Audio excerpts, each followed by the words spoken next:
John Stevo, shareholder from Chicago. Mr. Buffett, Mr. Munger, thank you for the great weekend. In your annual shareholders letter, you stated that you're looking for someone younger to possibly work at Berkshire.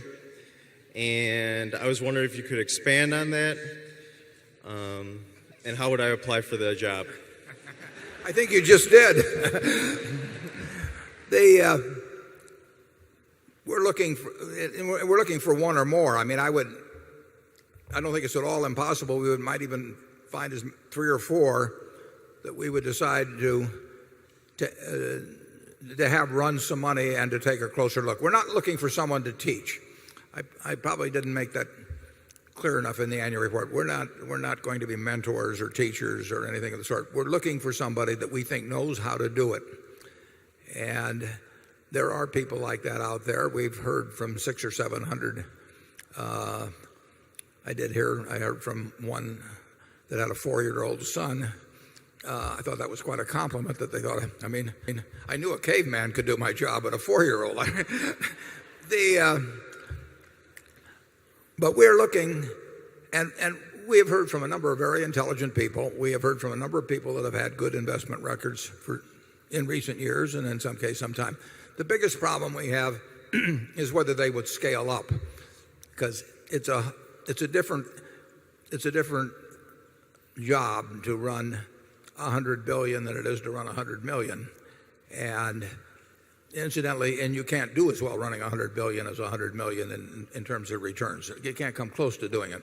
That doesn't bother us, but we do want to find somebody that we think can run large sums of money mildly better than the general performance in securities, and I emphasize mildly.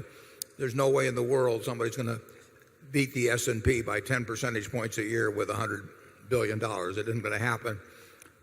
But we think maybe we can find somebody or some group, several of them, that can maybe be a couple percentage points better.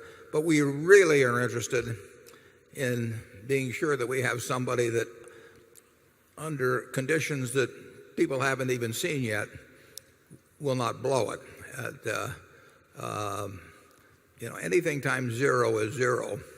And I don't care how many wonderful figures are in between. So we are looking for somebody that's wired in a way that they see risks that other people don't see, that haven't occurred, and they're plenty cognizant of the risks that have occurred. And those people are fairly rare. Charlie and I have seen a lot of very smart people go broke and or end up with very mediocre records where 99 out of the 100 things they did were intelligent, but the 100th did them in. So our job is to filter through these hundreds and hundreds of applications, find a couple of them that we think can do the job, who are much younger, perhaps give them a chunk, 2, 3, 5 billion, have them manage it for some time, have them manage it in the kind of securities that they would scale up to a larger portfolio, and then either one or more of them will get the job turned over to them at some point. Charlie? Yeah, our situation in looking for this help reminds me of an apocryphal tale about Mozart. And a young man of 25 or so once asked to see Mozart, and he said, "I'm thinking of starting to write symphonies, and I'd like to get your advice."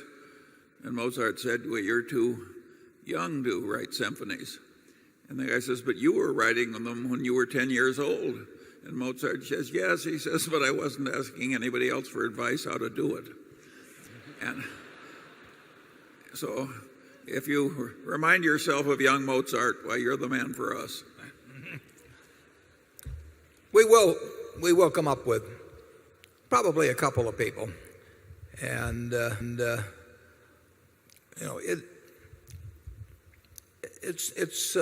I've known people over the years.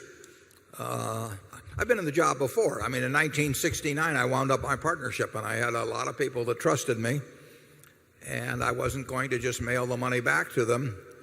and say goodbye because they would have been sort of adrift, most of them.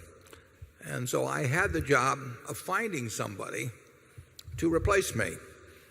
And there were three absolutely standout candidates. Any one of the three would have been a great choice. Charlie was one of them, Sandy Gottesman was one of them, and Bill Ruane was one of them. Charlie wasn't interested in having more partners. Sandy was interested in individual accounts and took on the accounts of some of my partners, and they were very, very happy, and they're still happy that he did it. And Bill Ruane set up a separate mutual fund called Sequoia Fund to take care of all of the partners, whether they had small amounts or not. And he did a sensational job. So I really identified three people in 1969 that were not only superior money managers, but that were also the kind that could never get you a terrible result and that were terrific stewards of capital. Now, they were about my age at the time, so it was a universe that I was familiar with. And now I have the problem that the people I know that are anywhere close to my age, we don't want anyway. And besides, most of them are already rich. They don't care about having a job. But I have to look into an age cohort where I don't really know lots of people, but it can be done. And like I say, we did it successfully with three people in 1969, and it was done successfully in 1979 with Lou Simpson for Geico. And I never knew Lou Simpson before I met him down at the airport here. And I spent a few hours with him, and it was clear that he was a steward of capital. He was going to get an above average result, and there was no chance he was going to get a bad result. And he's been managing money for Geico now for 28 years roughly. So it's doable. It's a little more work than I like to do. I've been kind of spoiled, but I've got a job to do on it, and I'll do it.